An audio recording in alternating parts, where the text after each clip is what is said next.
I'm gonna go to the gym. I don't know. I feel like I should make this video for myself because, yeah, I should make this video for myself. And I want to just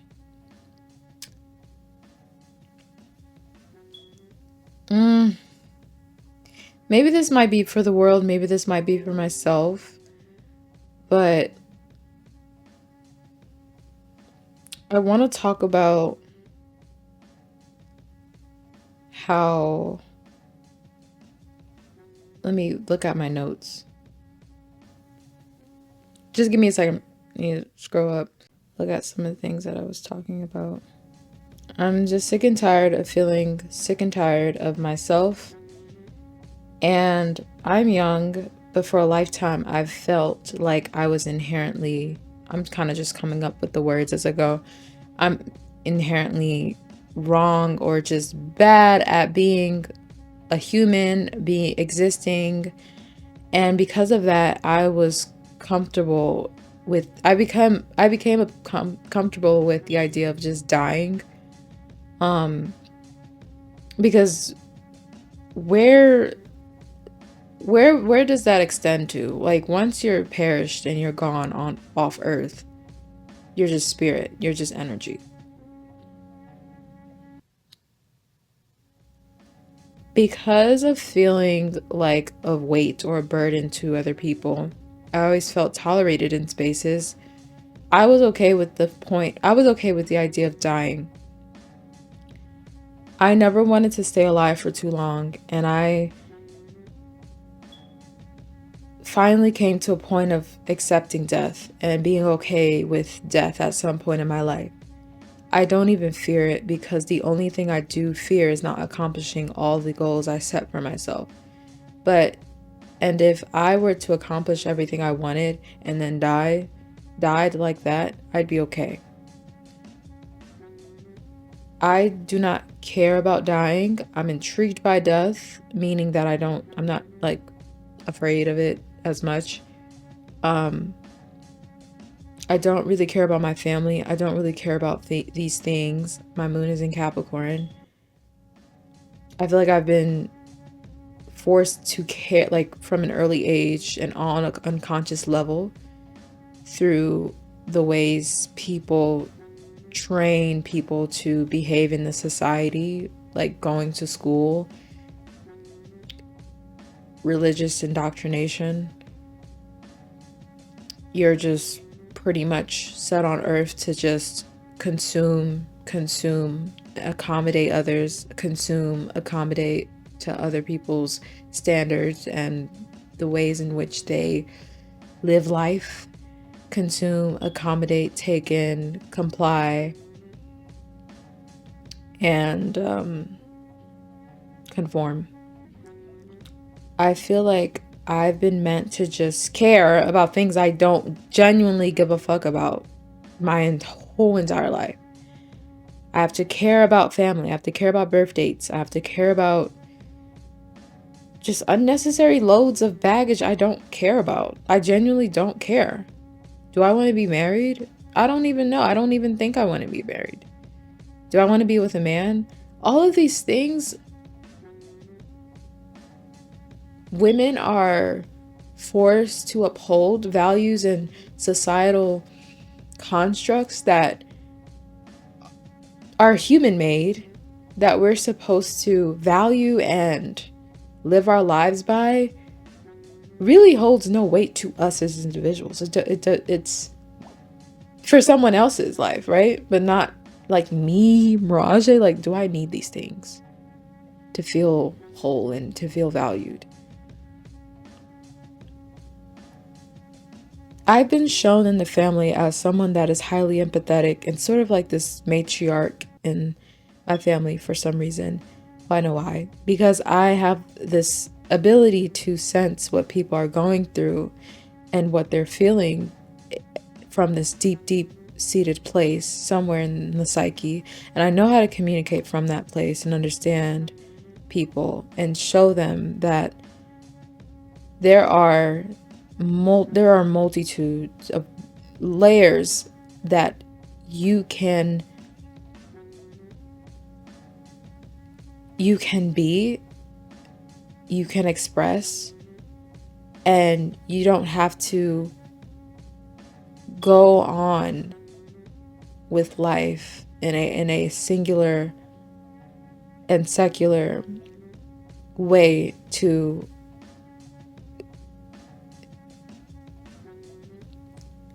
expand, to grow, to just live life.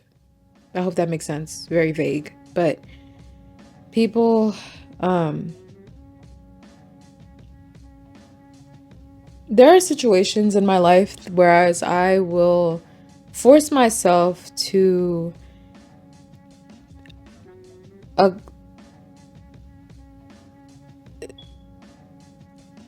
do things that I genuinely don't feel aligned to, but not now. I don't do this anymore, but in the past, I would like connect with people I feel sick to my stomach to even want to. Like, there's so much resistance and there's a lot of me holding myself back in my body, and I feel the tension. I'm not doing that anymore. It feels like death whenever time I do that. It's like, bro, just die than to feel all this weight when you're talking to someone you don't want to talk to.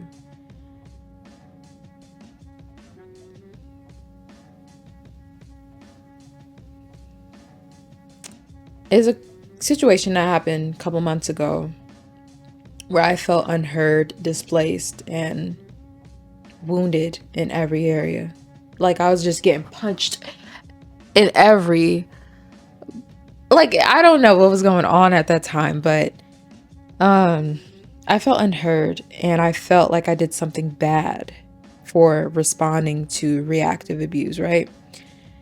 I'll go into details about that maybe later in another video.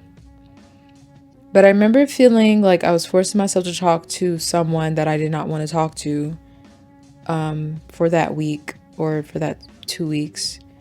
And I remember this was the same person that judged me when I was a teenager, that there was something inherently wrong or bad about me because I didn't appear confident. I didn't have social cues. I was quote unquote slow, or inadequate of something. I was missing something, some kind of layer of confidence, and that there was something weird and strange about me. I was labeled this by that person for my time being spent with them. And I don't feel like I never felt like I needed to prove something to them. I needed to be heard or seen by them.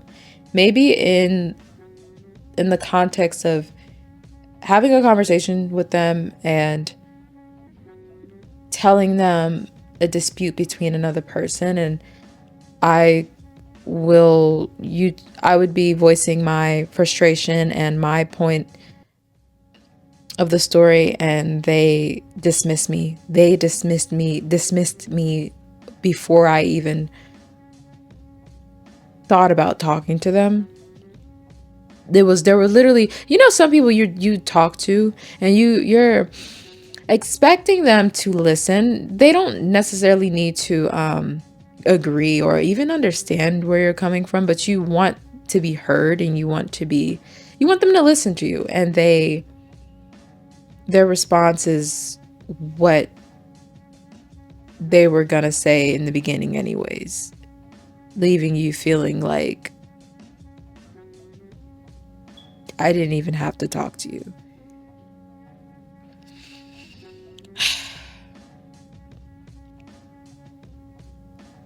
I don't like that kind of judgment being passed on me.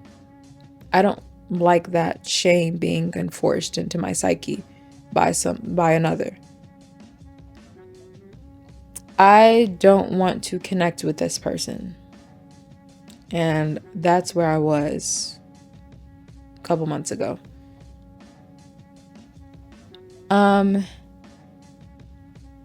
thrown into a cycle of self-judgment and high expectations that I place on myself due to the nature of these relationship dynamics I've been in. And whereas people will enforce their beliefs or impose their labeling tactics to get me to be someone that I'm not, to get me to do something that I don't feel comfortable with or I'm not aligned with. Like, I do not address people when I don't know that they're coming in. I don't like to be in places where it's not announced to me that this person, that person, and someone might respond to me like, girl, this is just the way the world works. You're just gonna have to learn how to deal with it. Two things can be true at the same time. I don't have to be anything this world wants me to be either. I guess that's why there's so many people on earth that are disconnected, that don't like themselves. There's no such thing as self-hate. Self-hatred is imposed onto us.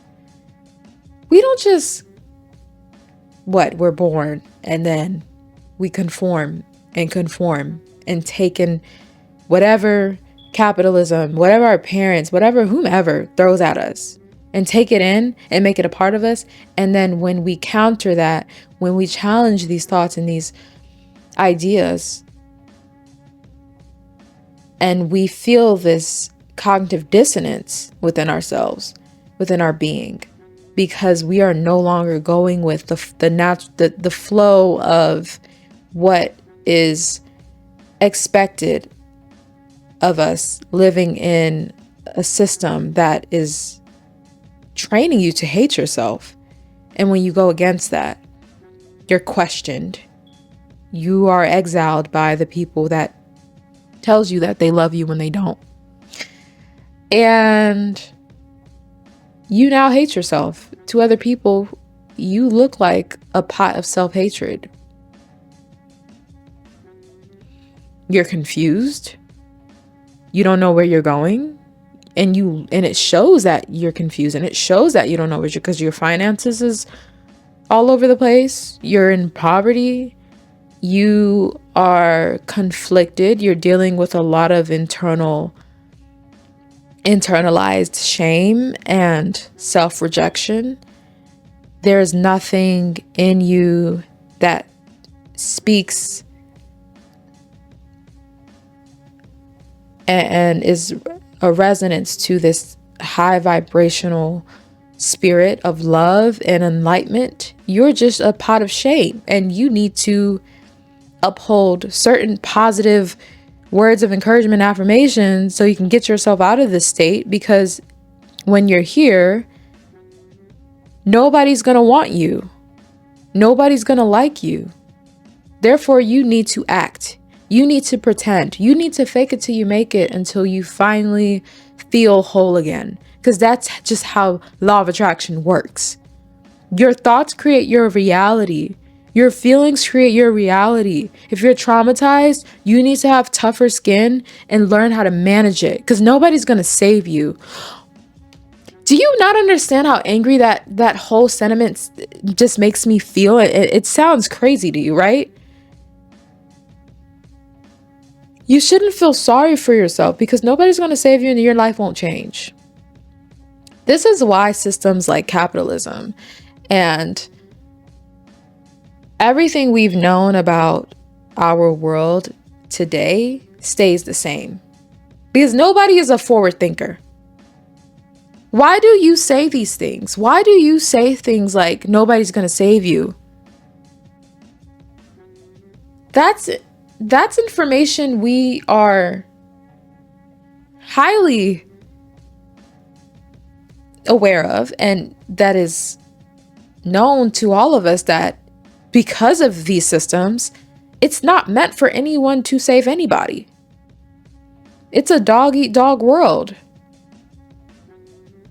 There's no looking after anybody. When somebody else is thriving, small groups of people are thriving in a society, in a system that only benefits them, not you. So having more kids is benefiting that system.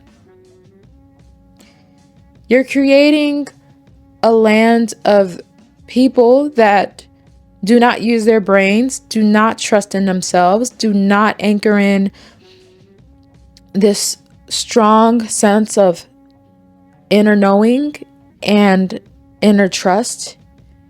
You're not, when you skip that process of human experience, of being a human and living in this third reality, this third dimensional world, you're just an empty body rubbing on each other. Whenever time you have sex, you open up your legs and you're birthing a generation of people that are not going to thrive, not in the system. Because we've trained people how to thrive within these systems.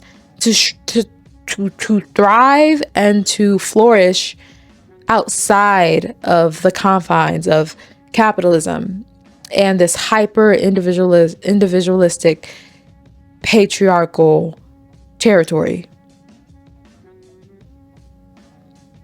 The roles that have been placed on me and questioning everything now results to me losing the people in my life. Not losing, you're not losing anybody, but it looks and feels that you're losing someone, or you're losing what you've known that was comfortable to you. Becomes, I don't want to say displaced, but these people are no longer aligned with this higher perspective. And you're questioning from a higher place. But it feels bad. It feels inherently bad to question, even just a little bit.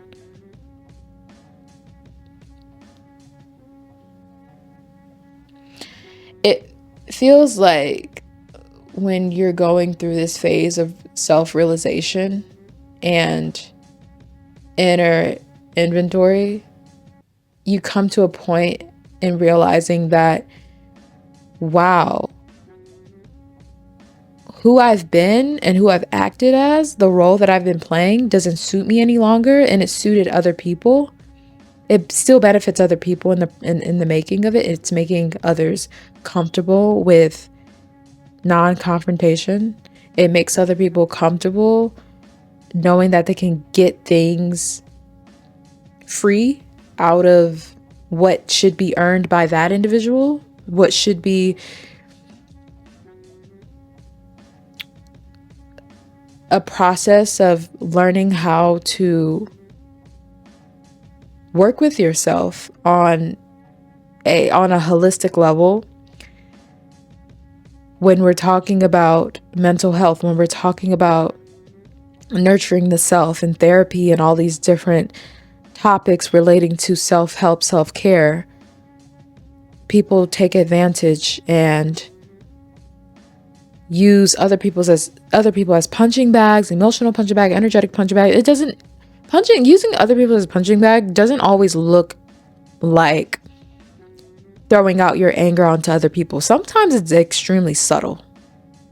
Sometimes it's very, very subtle. It can happen in places. It can happen in scenarios that looks like a person that is looking for validation from this other person, but they won't give it to them. So they show micro signs of aggression and dismissal from what that person is trying to set a boundary, and they can't take it.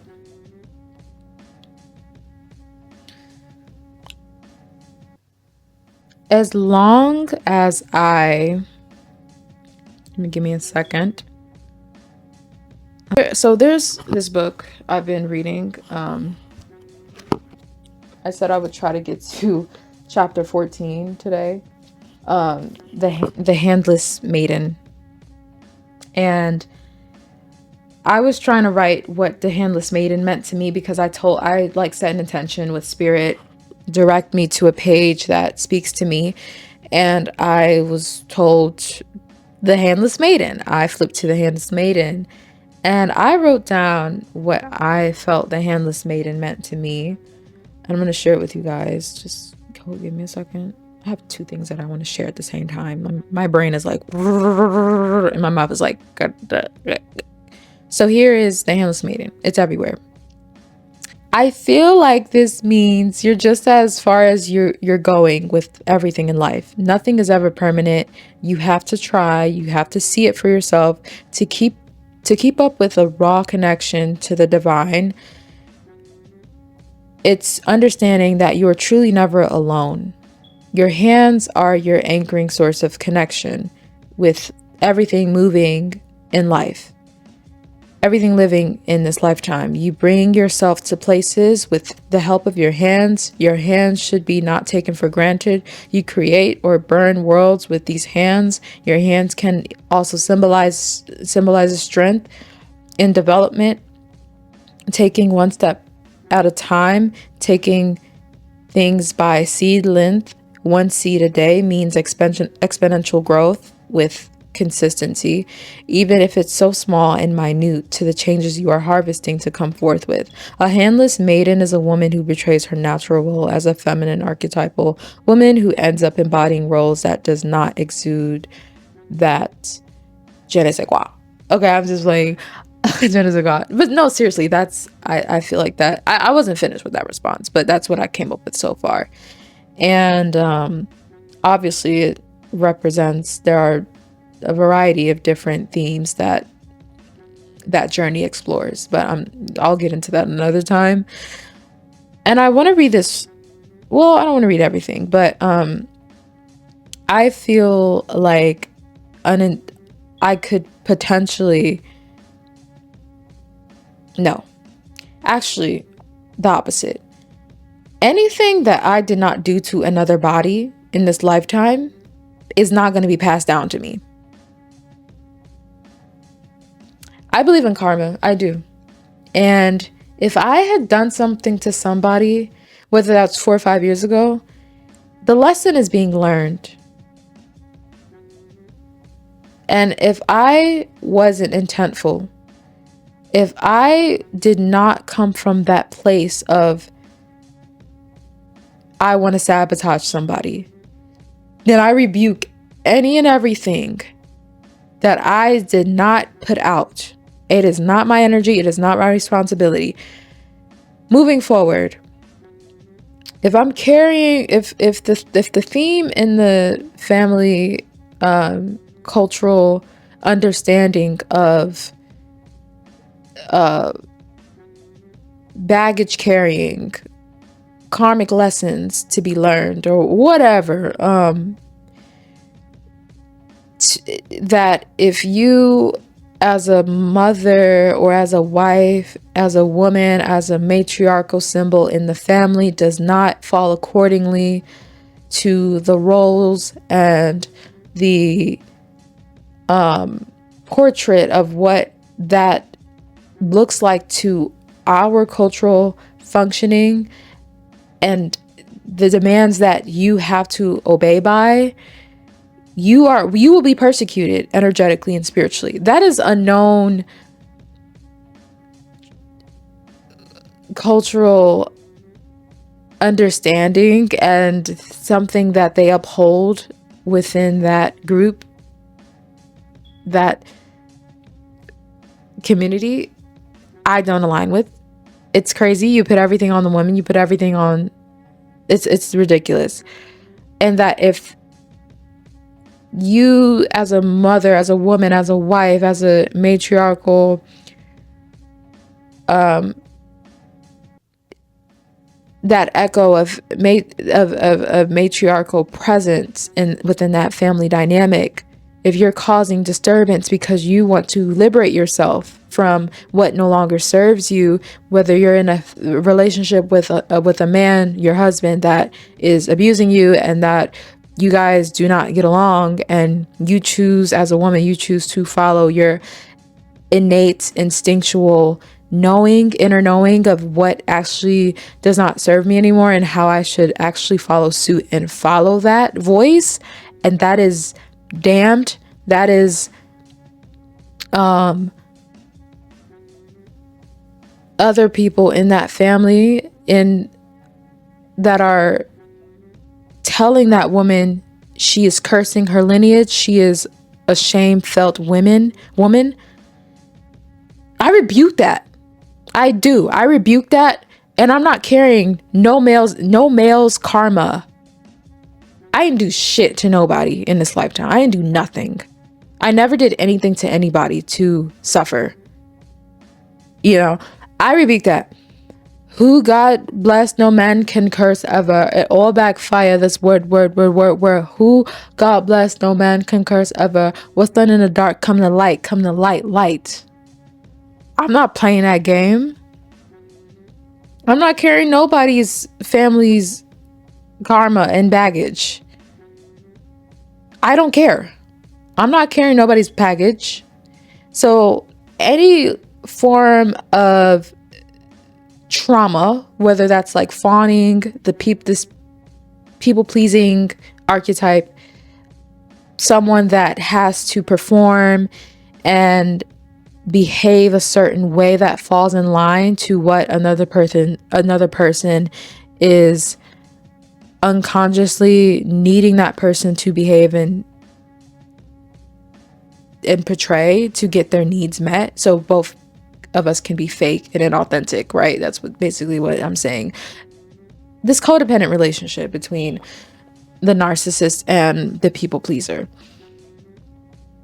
So to be safe, to remain safe, you have to corrode parts of your identity and your core values to make a relationship that's geared towards faltering to work. So to me, I think this extends and continues to create this line of generational trauma, and it continues to open a portal for all of the suffering, the strong line of connection of trauma, women suffering within the lineage, karmic baggage that separates me from my bodily autonomy, my sovereignty, and who I am in this lifetime. It keeps me separated from me. All the wounds become open. When you don't heal your trauma, when you don't heal your deep-seated wounds and open cuts, it will continue to bleed. So by putting on a bandage, this can look like trying to consume, sedating your life to working jobs you hate, to become a role, become a character of someone that is constantly sedating their lives with this busy and I need to go here, I need to go there type of lifestyle.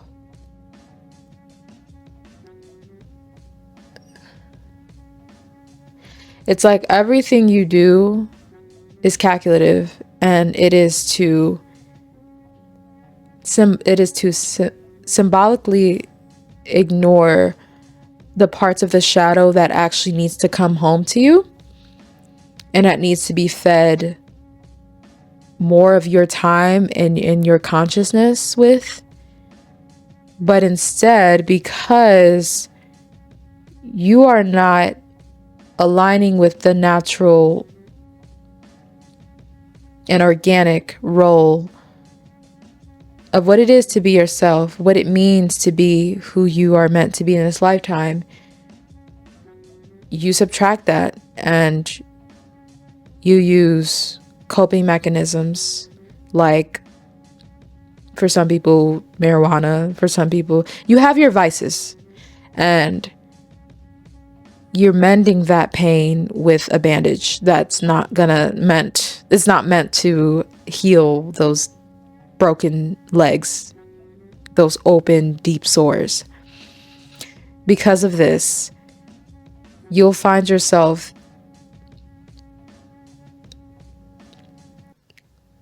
adapting other roles, like the people pleaser person, the person that is chronically needing external validation to solidify their being because they don't feel like a real person. When you are always people pleasing, understand that it's because you've always felt monitored, micromanaged, and heavily edited, contorting you. Not you are doing this to you, but this is what people have done to you. And so that you live like this. You live like a person that's not really human. Like you don't feel real. So when you do start to feel pain, it's the realest thing you feel to being human, because it's all that truly feels like it exists within your beingness. And it only want to connect you to heartbreak and to things that actually awaken that pain of abandonment and deep-seated trauma and fear. And it's why you can't leave that toxic relationship. It's why you can't leave that man alone. It's why you can't leave that girl alone. Your abandonment wound is speaking to you.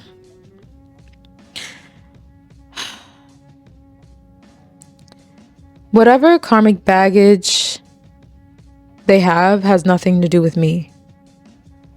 But as long as I feel like those wounds that are opened, like loneliness and these deep-seated fears, somehow, like that's my default setting, that I feel inadequate or not enough or inherently wrong for just existing, wanting to explore pleasure, wanting to explore sex, wanting to explore who I am, is constantly being judged, being micromanaged, being told what I'm not, what's true to you.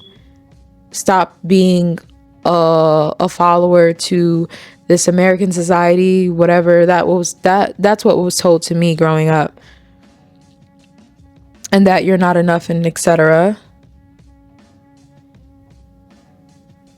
That means that you have to behave a way and act a way that dims your light and leads you to a path of unexpressed, unevolved, and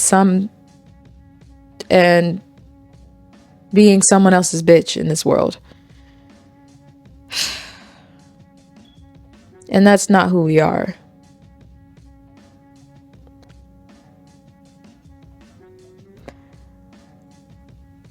I feel like when you have this deep, deep, deep awareness to what you desire and what you feel aligns with your core essence, you can't erase that. It'll always haunt you whenever time you try, just so that you can fit in, just so that you can be seen by your beloved, quote unquote beloved family, or the society, or this job, or this relationship, or this man, or this woman, or whomever.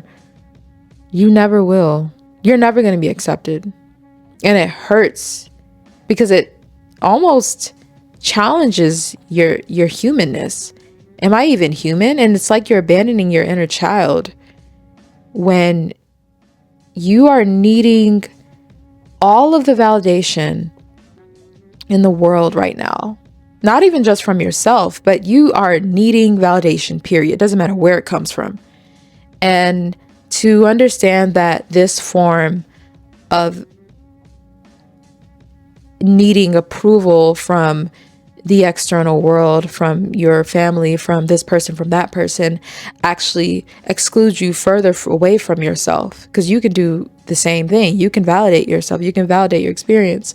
But because It's deeply rooted in an idea or a belief system that you are inadequate of love and receiving it. You are just not meant for that. I'm saying this because for someone that wants to feel and experience true inner liberation, and there's a beast and there's a monster inside of me, and I feel it roaring every single time. It doesn't care about nothing. It wants to produce messy art. It wants to come off as raw and explicit as possible, unmatched to every territory existing in this lifetime of expansion, rawness, dark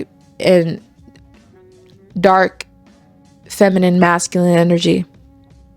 But when that cannot be expressed because you need validation, you need to be seen for who you are, without the makeup, without the clothes you wear to look cool, without how you look like to look appealing and to fit the beauty standards. When all of that neediness to want to beautify yourself, to want to do these things is erased because you just want to be you. And that's taken away because you can't handle that anymore. It feels like you're abandoning the part in which receiving and gaining attention from your loved ones won't be a thing, because all you have is you, and you cannot escape that. And every time you do that, it leaves you feeling like you're abandoning your inner child. Your inner child is still needing that. It still wants to feel seen by the people that don't accept you. And it makes you feel like you have to question, why are you alive then?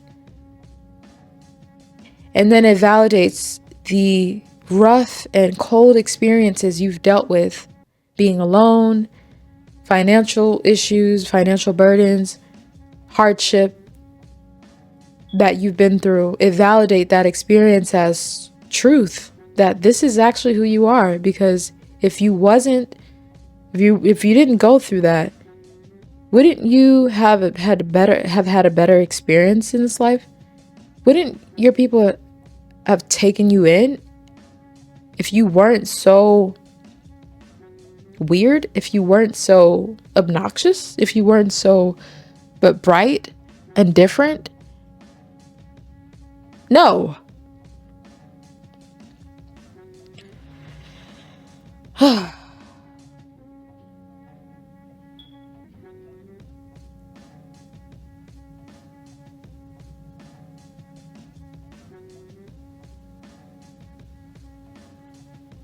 So I want to affirm to you that saying no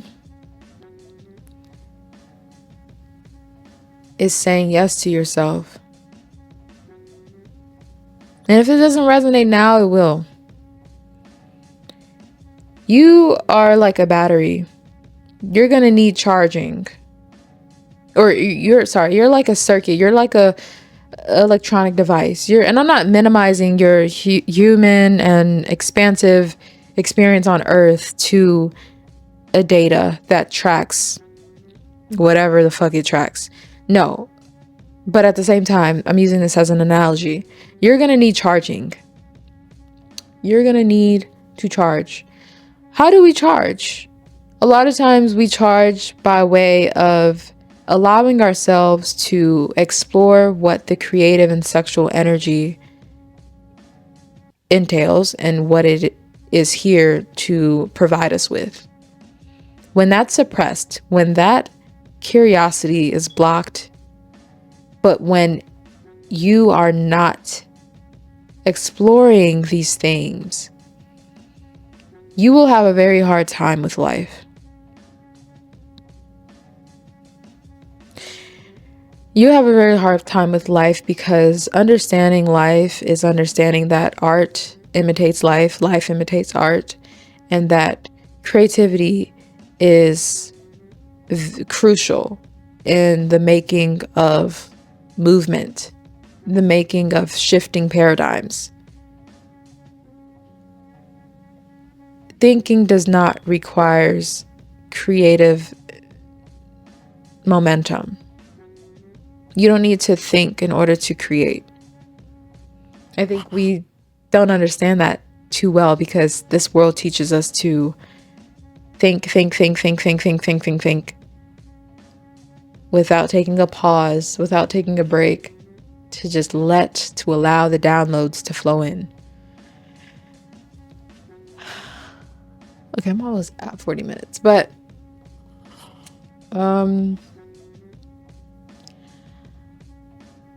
there's really nothing wrong about being human, and that somehow we're flawed and we're sinful people, we're sinful beings that are malnourished energetically and weakened by the things that are designated to experience and that are here for us to experience and to delve into is somehow bad and poisonous. Now, like, obviously discipline, control, self-control, and other factors are important and are a necessity, honestly. But I think you need to know your limits by yourself. I don't think you need someone to remind you when to stop. I don't know if you like alcohol.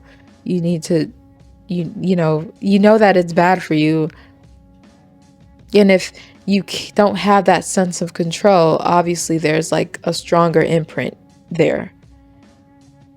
For you to lack discipline in certain areas, it's because it's signaling a deeper challenge and issue for you. It can be used as a form of escapism, your vices, and the things you are having such a hard time managing in your life because there's an emotional imprint. And we do not underscore the idea that emotions pretty much dictates our entire lives. And if we do not foster time to learn where our feelings are birthed from, and I don't mean in a cognitive sense where we have to like search what we're feeling. No, I mean to feel and to sit with what is primal and what is innate within that moment of discovering a hint of inspiration or this dreadfulness that's carrying you through the day or the weeks or the months. There's always an emotional imprint and story that is needing to unfold, but we don't know that. We just think we're broken. We just think we're unfocused people that lack strength and resiliency. And that's not the case. Yeah. Okay, I think that's it.